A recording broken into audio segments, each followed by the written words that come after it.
Hey there, everybody. Welcome back to another episode of the Energize Your Online Business podcast. Hey there, Kate. Hello, hello. Hello. Okay, today we are going to dig into Facebook groups.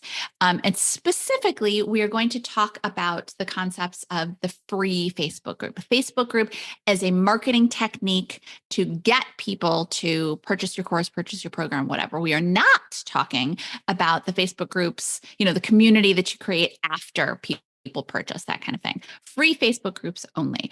And actually, I'm very much looking forward to talking about Might get this. her riled up. I have some strong opinions on this front, but maybe we should start out by talking about, I guess we kind of talked a little bit about the concept, the using it as marketing to get people to purchase, but why do people advocate building out these free groups?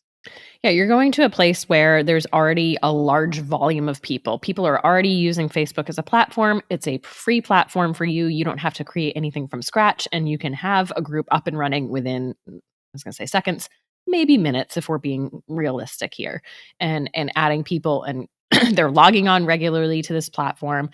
You can stream live to the group. You can do all of these things that make it just really easy to connect with your potential audience, with your prospective customers. Exactly. And truly, you can actually be sending them messages. They can message you back. It's the interaction can be really high. And I think the idea of, well, if people aren't ready to purchase from me yet, I'll send them into this group and then I can nurture them. We can interact, I can nurture them. And then when I do have something to offer, or when they're ready, then they'll be ready to make a purchase. And we often hear about free Facebook groups for people who are on the launch model, right? If there's 6 months in between launches, then they think, all right, well, where am I going to send them that I can interact with them? I can get them ready for when I do launch. And I understand that thinking, certainly. And then, of course, as anybody listening or watching knows, we do not operate on the launch model. We're not big fans of the launch model. It's got some inherent flaws to it. So aside from that, there's still some big problems with the concepts of these free Facebook groups. Yeah, and with starting this group, there is that element of people getting to interact with you, and because they're interacting with you, they're getting to know you, they're getting to trust you. You're developing that know, like, trust factor really strongly with these people, because you're able to interact. And if it's you in the group and you are kind of the face of your business, I think people respond well to that. They're getting to interact directly with the person that they're buying from, and especially if they haven't gotten to know you before, if they're kind of unfamiliar with you, your brand, your offer, this can be a great way to really bolster that trust. And so presumably that they are more ready to purchase from you when the time comes, when they are able to purchase from you, if you're working on the live launch model. Yeah. Well, and creating the group, at least initially, can be pretty simple, right? It's very simple to create a group page on Facebook.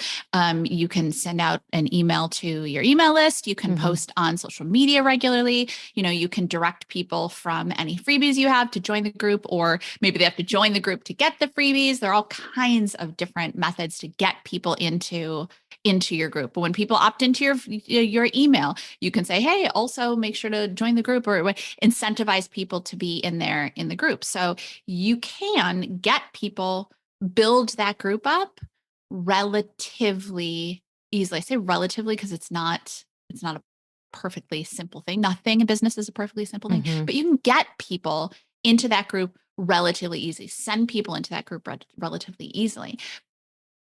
But the thing is it's not the getting people into the group that is the hard part.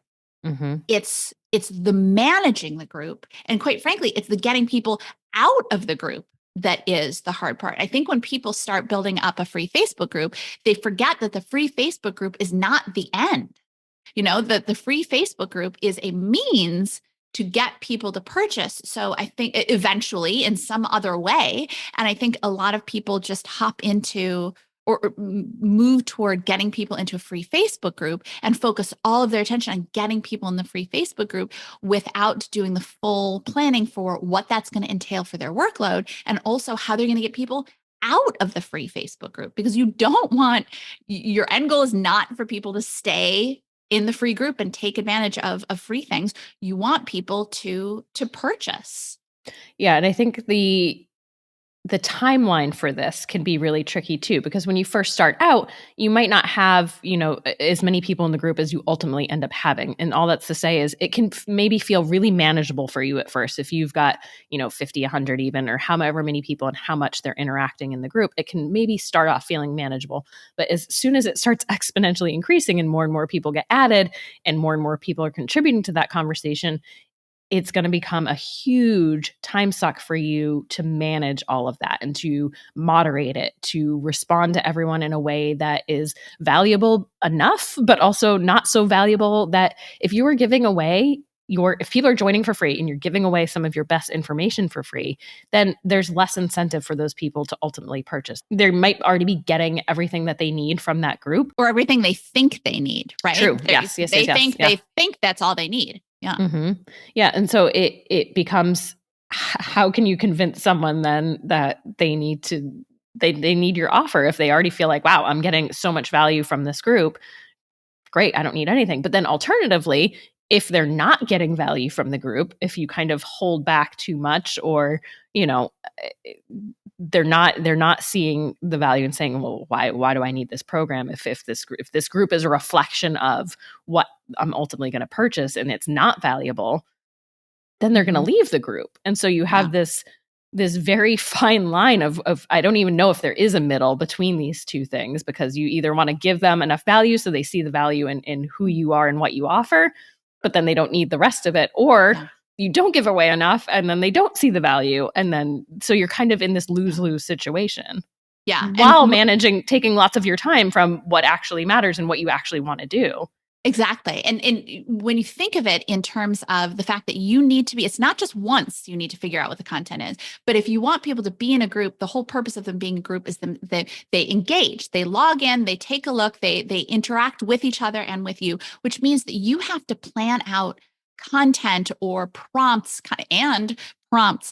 to be going out regularly, which means essentially in a lot of ways, except for the fact that you can't give them all of your stuff, because to your point, Kate, if you give them all the stuff, why on earth would they ever purchase? But you're effectively creating a membership. You're creating a new business for yourself that you don't get paid for. The whole crux of a free Facebook group is that it's free, but you're going to be spending all of this time planning and creating prompts and content and figuring all of this stuff out, maybe doing events, maybe doing lives in the group. All of that stuff you are doing and you are not getting paid for. Mm-hmm.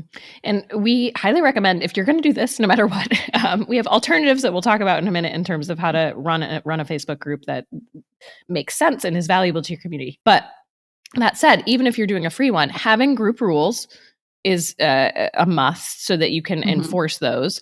But to that point, you have to then enforce them. And as your group gets bigger and bigger, you not only, to Nicki's point, are you having to contribute to the conversation and engage with people and respond to people and engage with the comments, but more just on a whole of being an admin of a group and taking on that role of, who is coming into my group? Am I vetting people? And you can set it up so that there are questions people have to answer before getting into your group. But depending on what these questions are, and if your goal is to really just have as many potential leads as possible, it might be hard to weed people out that aren't going to contribute to the conversation, or inevitably you're going to get people that aren't necessarily the nicest folks, engaging on the internet. And so there will be those kind of more, if quote unquote, policing elements of this admin job that you have to do. Having those group rules will allow you to kind of have a more easy way to do this. Say, hey, you violated this group rule. But that said, you still have to go through and do this. And it can be very tricky if people are doing things that are kind of antithetical to the group ethos, if you will, and for you to spot all of that. And so you might have other people in your community pointing these things out or getting upset about how someone's interacting in the group. And it really becomes just, you're managing a lot of people. Again, valuable time. This is a huge amount of time. Yeah. And if you're doing it only once a day, a lot can happen in 24 hours. Let us tell you. Yeah, I think people forget. They think I'm going to interact with my target audience. It's going to be great. But when you're inviting anybody and everybody to be in this group, you are getting anybody and everybody. And I don't even mean like you're getting nefarious people, but you'll get people who have different opinions, and you'll get people who have different ways of communicating, and you'll get people who don't really have a problem coming across a little bit rude, and you'll get people who get really sensitive about that. You would be shocked at how quickly things can go off the rails. And also, read the comment section on anything. That's essentially what a Facebook group can become, is a comment section. Somebody posts something and then everybody else jumps on, and then all of a sudden it becomes a thing. And then and to your point, Kate, if you're only like, I'm just going to check in once a day, that happens. And all of a sudden you log in and people are flipping out. And then because you have not been in there and said something immediately, it becomes is she condoning this behavior, or does she agree with it? It goes off the rails so quickly and so phenomenally easily. On top of the fact too that there's also a lot of self-promotion. We have Facebook groups for each of our brands, and they're very carefully moderated. But even especially in our copywriting group, we'll sometimes get people who purchase the course and get into the Facebook group just for the purpose of trying to pitch our students, which then invariably we will get a student emailing us and say, hey, got an email from so-and-so, or got a direct message from so-and-so. Yeah. Exactly. So then we immediately go in, remove that person, remind everybody in the group that is because the only reason they wanted to be in there was to pitch. So we get rid of them. But that will happen a lot too. You're going to get people kind of skirting your rules. You're going to get people who are in your group to try to take people to create their own group, or they're going to, it is the moderation aspect of creating a free group is often even more time consuming than the content creation, the actual business portion. And also too, not just time consuming, energy consuming. Now, yes, right now we have coaches and moderators in all of our groups, but I think back to even they were the groups that people paid to be in by purchasing. I think back to the days before we had coaches, before I had help, when it was just me, the feeling of logging in and seeing all kinds of notifications is panic inducing. It is very, very stressful. And you have to drop everything to deal with whatever is going on in there.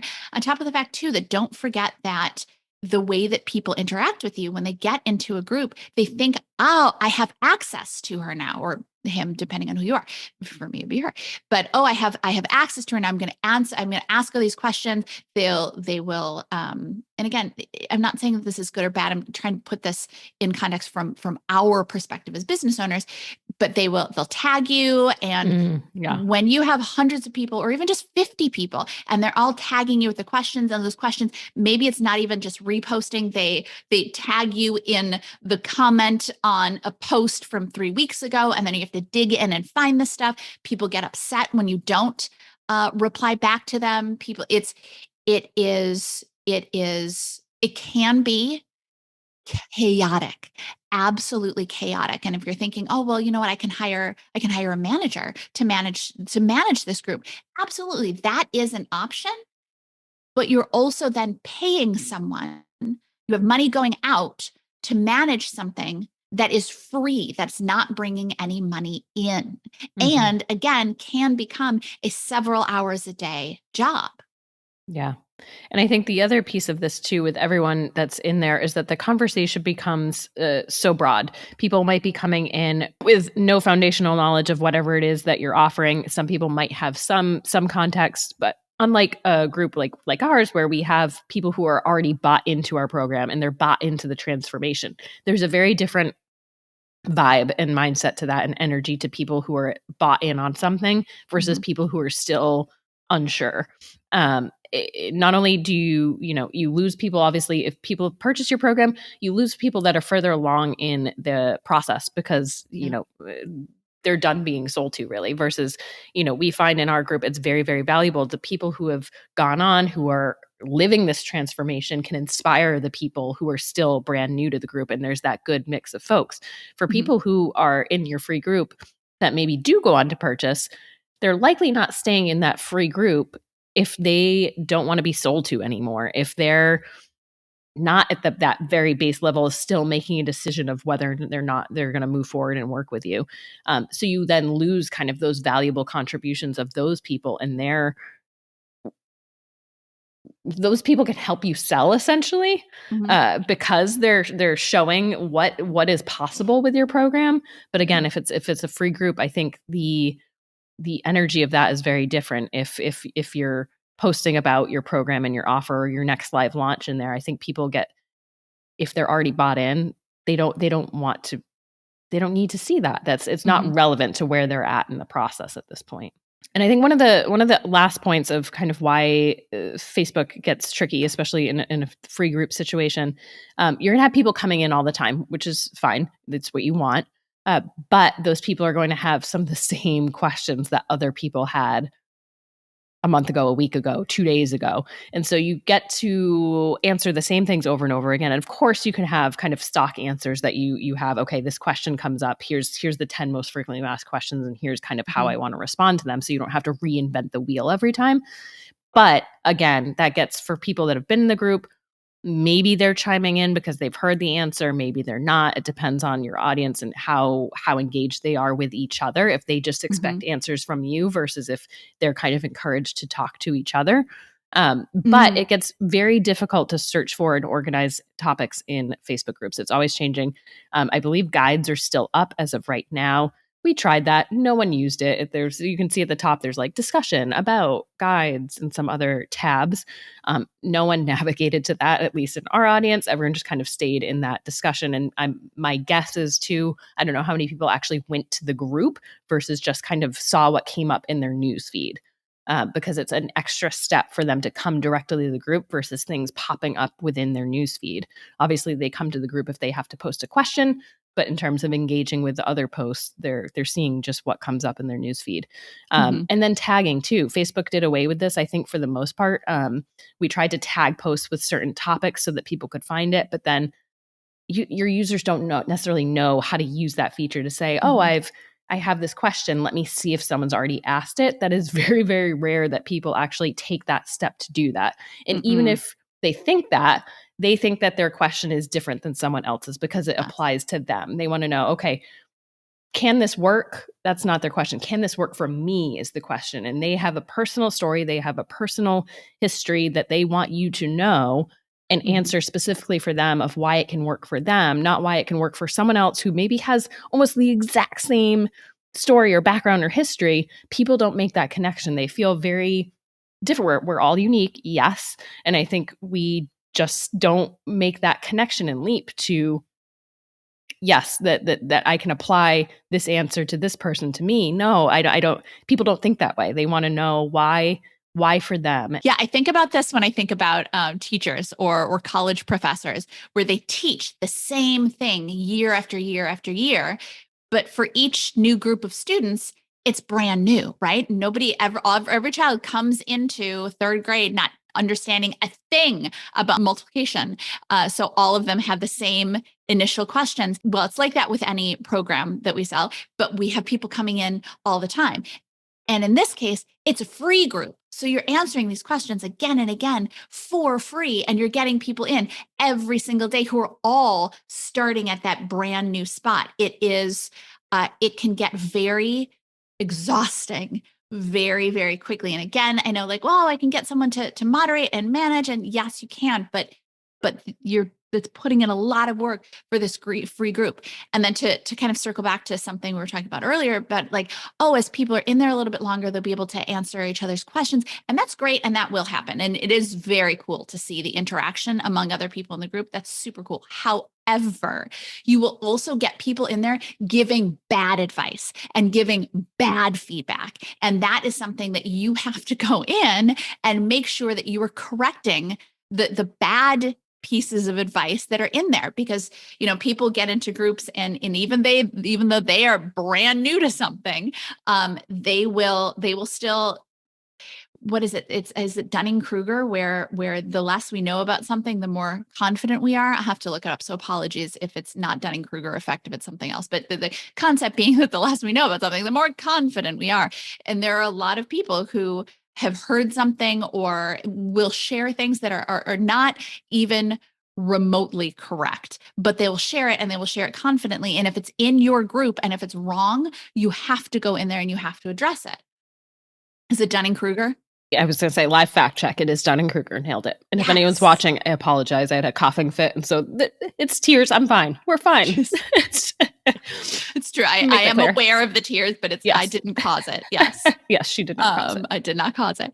But you not only are you answering questions and, moderating people asking you questions and moderating conversations, you're also then having to go in and moderate the comments. Combat, Yes. And make sure that people are not giving bad advice because they got it in your group. So even if it's bad advice that someone else gave them, because they got it in your group, they're going to associate it with you.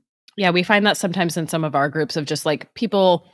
I'm going to use the copywriting group as an example. We teach our students that you do not have to niche. And sometimes we'll see people advocating that because they've seen it from some of our competitors of why.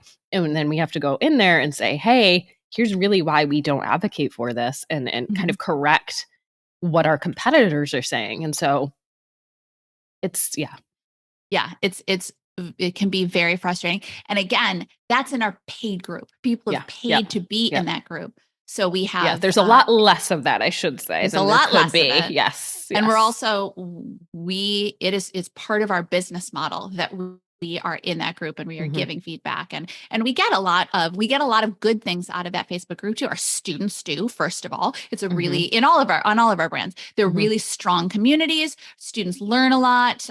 It's very positive experience. We also, in those groups, that's where people share their wins. Yeah. So we get a lot of testimonials from our groups. But again, these are groups that people have paid to be in. They are invested in these groups, literally and figuratively, because they have purchased our courses. These are not free groups. So again, I understand why people think, oh, Facebook groups, free groups, I'll be able to nurture them. And when you first look at it, you think, oh, okay, great. It's a community and I have a captive audience of people that I know are interested in this, but it is not nearly as simple as it initially seems. On top of the fact that you don't need to have, first of all, it's never truly a captive audience, right? If you're on Facebook, there's still tons of different things to distract them. And they may never even get back into your group. They may only see the newsfeed, which is kind of dangerous in that Facebook is deciding what they're seeing. It could be it could be Facebook is showing them the most popular post from your group, which could be one of those posts where people go completely off the rails. And that's all they're seeing because once they logged into your group once, they just mainly go to their main newsfeed. There are all kinds of things that you can't control when you have a group on Facebook. And it's not necessary. You don't have to rely on a Facebook group to interact with your potential customers, to build a relationship with them, for them to build that know, like, and trust factor with you and with your company. And so there are other ways to get kind of the same effects of what you want from the Facebook group, but might not actually achieve with other ways that are far more effective, far more less energy draining, less time consuming, and more controllable. Yes.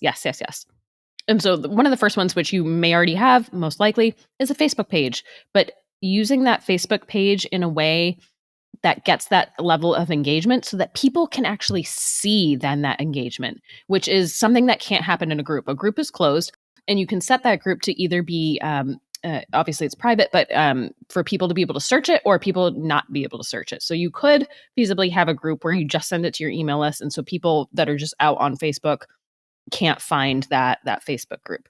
Kind of defeats the purpose if you're trying to get people into that group. But nonetheless, anyone who doesn't join and actively select to join that Facebook group then can't see the conversation happening. So if you're having great conversation in that group, no one outside of that is seeing it and being able to say, oh, wow, look at this community, look at this program, this company, this service, this is amazing. they're not being able to do that. Versus on a page, if you kind of cultivate that same level of value of what you're posting, you have more opportunity for more people to see it and get exposed to it and see that conversation and see all the value that you're offering. And that's Facebook, it's Instagram, it's Yep. TikTok, it's LinkedIn, any of your social profiles. Remember that it should not be just you posting stuff. You should be encouraging people to comment, encourage people to ask questions, encourage people. And so it's not just the person who's commenting that's benefiting and learning more about your company and interacting. And then, as we're saying, the algorithm, if people are interacting on it, it's more likely to show in their feed and in other people's feeds. And now Instagram will show things that you aren't following, but somebody else is following. It can spread in a different way, in a good way, viral, in a good way. But it is open, and we're going to be doing our social media anyway. So why not encourage the conversations you would have had in this closed group that only a few people see? Why not encourage those conversations on a broader platform where anyone can see them? So, and that's social media, but don't forget too, that also interacting with people through your email can be a really great way to build that relationship. I think sometimes people think, well, like, yeah, I wrote the email, but it was pre-scheduled. And so it doesn't feel like. It's not true at all. An email can feel just as personal, just as heartfelt if you write it that way. It doesn't have anything to do with it being pre-scheduled or mass mailed. I mean, we all know that all the emails we get are mass emailed. That's okay. We still open them. We still read them. We still click through. It's all about the quality of the content. And on top of the fact that too, depending on how big your team is, you can, in some emails, encourage people to reply, right? To ask them a question, encourage them to reply. Again, that depends on your bandwidth and that kind of thing. As your email list gets bigger, you might have to get rid of those a little bit more so, or encourage them to click through and reply on a post. You could do that. But you can still build a relationship through email, and not just email either. You can still build that feeling of getting to know people and people getting to know you through podcasts, through video content. And you can share your podcast and share your video content in your email, on your social channels, all kinds of different ways where people don't have to be live interacting with you to feel like they're getting to know you and they're getting something valuable from you, and they see your expertise and they are beginning to trust you. It doesn't have to be live. It doesn't have to be in person. And one of the other things you can do too and consider is, again, your time is so valuable. So what are the ways that you can focus your time and make the most of it? And so all of these things, again, having more of an exponential potential impact on your business because other people can see it. The algorithm can prioritize it, and you're getting in front of more people. But one of the other things too is with something like an Instagram or Facebook, even having a chatbot that can respond to people. And I know people think, well, chatbot, that's really impersonal. That's like, if you write great copy, that messaging can be, if it's in your voice and if it's in your tone of voice, can be so impactful. It can feel personal. I've interacted with some really great, and I know it's a chatbot, but it feels on brand. And so it feels like the brand's connecting with me and they're DMing me personally.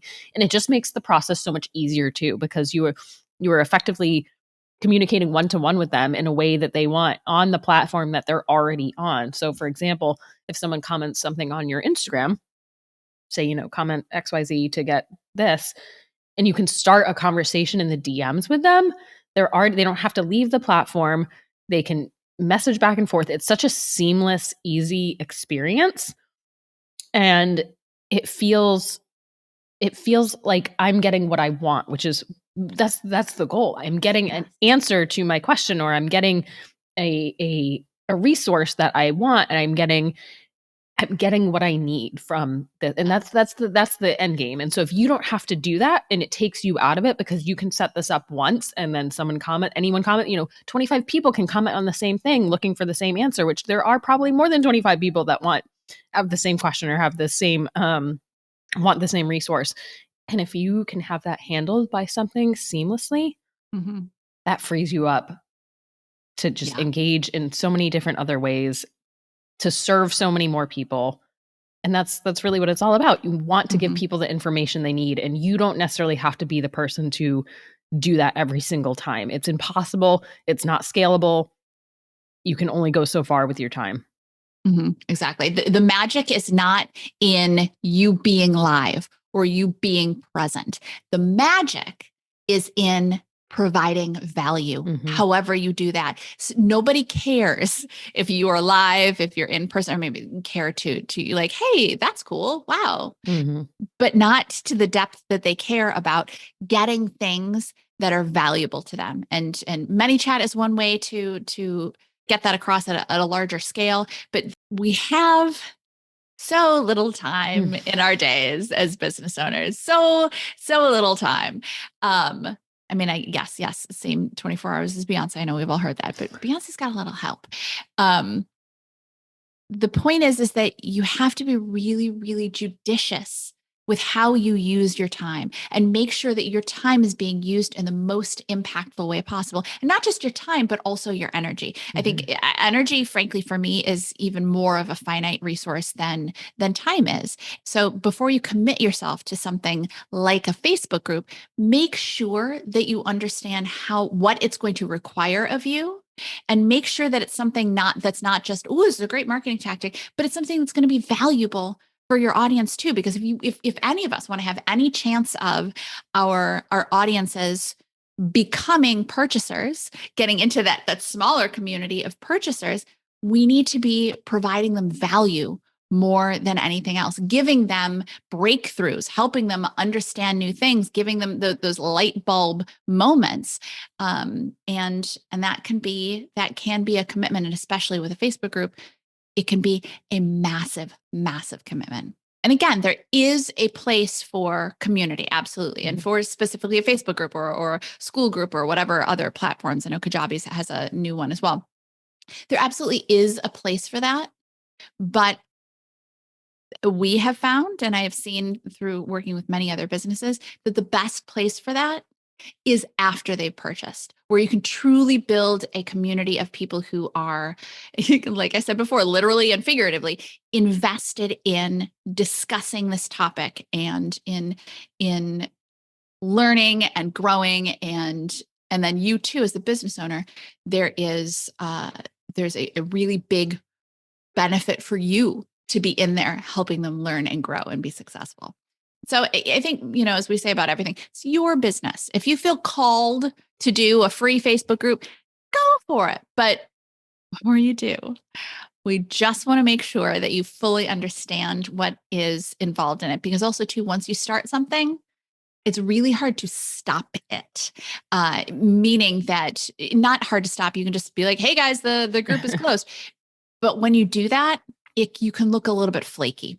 And that's certainly not the impression that we want to give anybody. You need to look like you are committed. You need to look professional because you are, and you need to look professional because you are, and that you take everything seriously. So to start a Facebook group and then turn a Facebook group off, it does not give the best impression. So make sure that you're strategic about everything that you do. From our perspective, free Facebook group, not the way to go, especially when there are better payoffs from so many other different things that you could be doing.